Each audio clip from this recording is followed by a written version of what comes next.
Hey guys, welcome back to the channel. So today we're going to be doing a shop talk video, and it's going to be discussing what happens when a customer refuses to pay for a vehicle that has been worked on at the shop.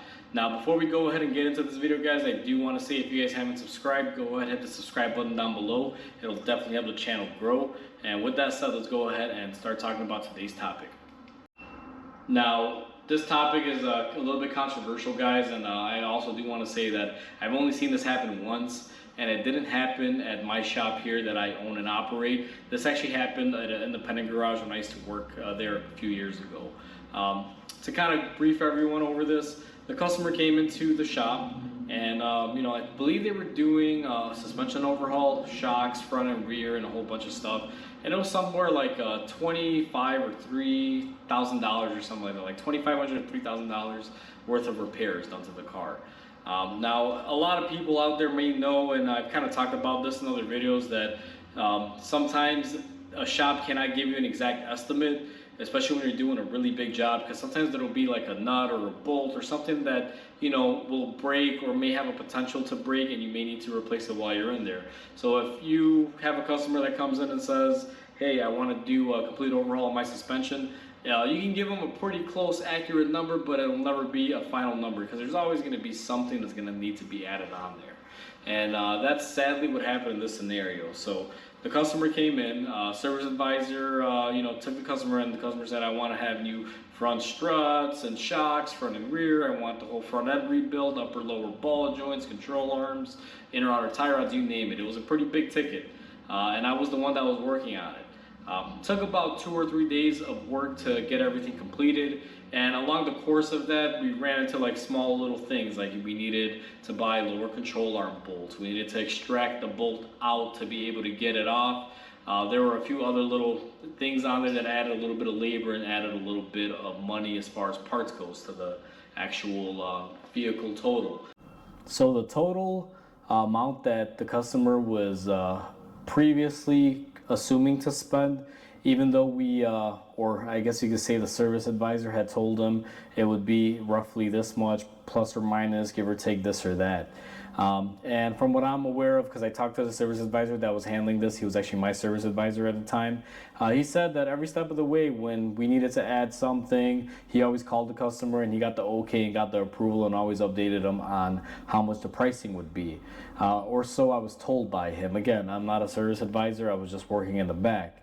But from what the service advisor said is that every time we needed to change something, like a bolt broke or we needed extra labor time, he'd call them and tell them, and just make sure customer was happy and it was okay with him. And he actually told me that he got the okay for everything, and even for the final price, whatever it came out to be, he had called him and verified with him and made sure everything was okay, before we had gone any further. But to be honest with you, you kind of get yourself in a jam up, because when you do something this big and you need to do something, if your car's torn into pieces, I mean, there's no real way about it. Either the shop's going to go ahead and move forward and just get it done, or they're going to call you, and if you say no, I mean, you really don't have a choice, kind of to say. It's kind of like you're kind of strong-armed in this scenario, because you can't take a car into a shop and have a bolt break in half and then just say stop, just leave it the way it is, I'm going to drive it out of there, because typically that car can't be driven. I mean, yeah, you could tow it out of there, but that just usually winds up costing you more, and it's a whole debate. But needless to say, apparently this guy gave the service advisor the okay to do everything. And time came to pick up the car. I think the car was at the shop for a total for about like a week or so, and all that. And when the customer came in, I heard just some arguing and back and forth in the front. So I kind of went up there and I stayed out of it. I was just kind of paying attention. But apparently the customer was saying that, oh, you ripped me off. You told me it was this much. I never got, a confirmation call or anything. Or I didn't know anything about pricing. Now, one thing I will say is that most shops have a recorded phone line, and luckily for this shop, they did have a recorded phone line. And I'm not going to disclose who I worked for at the time, but they had all the conversations, so the service advisor had done his part every single time. They were able to prove it, and the customer just flat out refused to pay. I don't know if they were just trying to get one over on the shop and get a huge discount, but needless to say, the owner of this place was not, I guess you could say, someone to play around with. The next day after the customer refused to pay it, they didn't give them the car or reduce the bill. The shop owner calls them and says, hey, we did this and that. We have like all the information. We have recorded phone calls. Like, you okayed all this, so you need to come in and pay your bill to pick up your car. Otherwise, it's going to become more difficult for you. And from what I heard is that the customer just started screaming and telling them, no, you're going to charge me $2,500 and this and that, and I'm not paying anymore, da da da. So what wound up happening is the customer came in that night and thinking he was going to pick up his car for a cheap price or that original price, even though he had accepted everything else leading up to the new price. And let's just say it didn't work out for the customer's favor. The shop owner refused. He's like, nope. He's like, get out of here. And the guy said, oh, I'm going to call the cops. And the shop owner said, go ahead and call the cops. It's not a problem. Plain and simple. So I remember the cops coming out and they told the guy that, hey, listen, buddy, you brought your car to a business. If you have an issue with it, you can do one of two things. Either take them to court and sue them, or pay the bill and then take it up in a legal court battle. However you want to do it. They're like, you can't just come here and make a ruckus in the scene, start screaming at people. It's disorderly, and we'll arrest you if we have to. And then basically the customer left, and the shop owner is just like, all right, you know what, screw it. He's not getting his car. I think about 2 or 3 weeks went by. The car was just inside of the shop on lockdown. They didn't want to park it outside just for the security aspect of what if the guy had a second key and he would, take the car. So the car wound up sitting in my flat stall for about a month and a half. But originally it sat there for 3 weeks. And then after the third week, again, the shop owner called the customer and said, listen, car's been here for 3 weeks. After 30 days, which is a week away, if you do not pay, I'm going to go ahead and repo the car and put a lien on it if you don't pay us what is due to us. And apparently the guy told him some unflattering things, and the shop owner just hung up and said, okay, whatever, we're gonna do this. What he wound up doing was he waited 30 days, or about a month I believe it was. He went to his lawyer, did something with a certified letter to the actual owner of the vehicle, where they basically kind of served him paperwork saying, hey, come pick up your car. It has been here for 30 days. You have racked up, this amount of charges. Plus we have, this amount of storage or this or that or whatever fees else that, the shop owner could legally, bill him for, because the guy refused to pick up the car in a according manner and he had agreed to prices and everything. The shop owner wasn't playing games. After that, the customer had, I think, a couple days to respond. They never did. He wound up taking all the paperwork for the car and the letter and everything to his lawyer. And this guy wound up getting custody of the car. He basically got a title free and clear for a $15,000 car, all over a couple grand. It's not, I guess you could say, the best scenario, and I'm not saying this is a good thing, guys. I always tell people, pay your bills, especially if the shop's been upfront with you. Me and my customers, I've run into situations where people are a little short on money, where they were expecting to spend X amount of money, but it winds up being a little bit more, and that's understandable, and I try to work with people.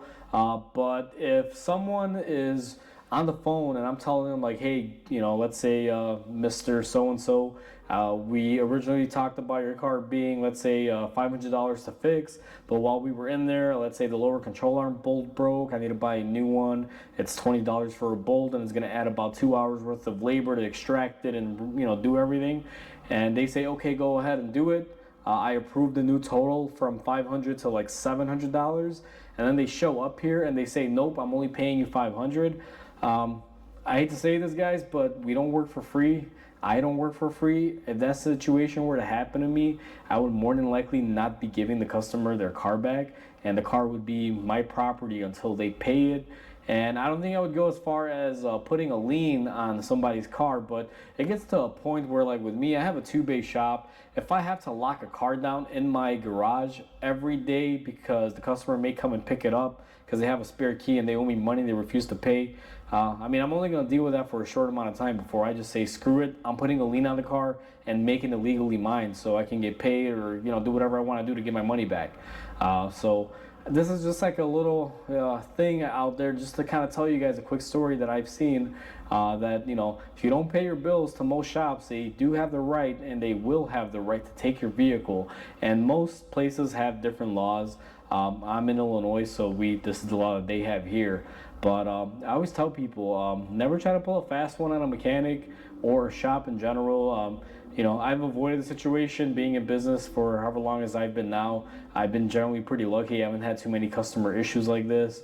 If a customer's been short on money, I've worked out with them and, helped them out where it's like, all right, pay this amount now, and, get me on whatever you can the next time, it's available funds or your next check or whatever. I try not to get involved too much in customer finances.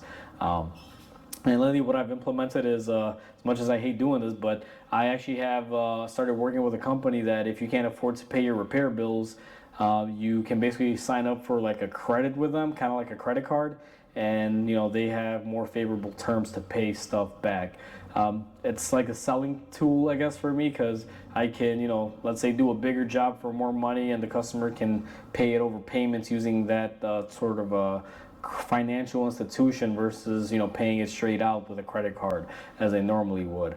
Sometimes that helps grow your business. Sometimes it also helps your customers out, and I've implemented things like this just to help some customers out if they choose to take a little bit of time in paying it off. Overall, pay your mechanic bills, guys. If you agree to something, stick to it. Don't just assume that, oh, let them fix it. I don't care what they say, how much it's going to cost, because at the end of the day, I got a quote for this much money, and that's what I'm going to pay. Because at the end of the day, most shops are notating when they called you, what time. They usually have a recording on a recorded line of the conversation, and sometimes you may be found in the wrongdoing here. So, like in this story, luckily the shop owner was really good with what he did, and he knew how the laws worked and everything, and he protected himself. And it's unfortunate the customer had to lose their car, but at the same time, looking at everything, at least from my general perspective, the customer agreed to it. He was fully aware of everything, and then at the end of the day, just decided that he wanted to, kind of scapegoat it and just, take the easy way out and pay the least amount of money and take advantage of the system, or try to take advantage of the system, I should say, and it just didn't work out for him in this scenario. So hopefully you guys enjoyed the shop talk. I know it's a little bit more of like a story time in a way. It didn't really cover too much. Just wanted to share this little story of what I've seen that's happened in the field. So with that said, please comment, like, and subscribe. It definitely helps the channel grow. And I hope you guys have a wonderful day. I'll catch you guys in the next video.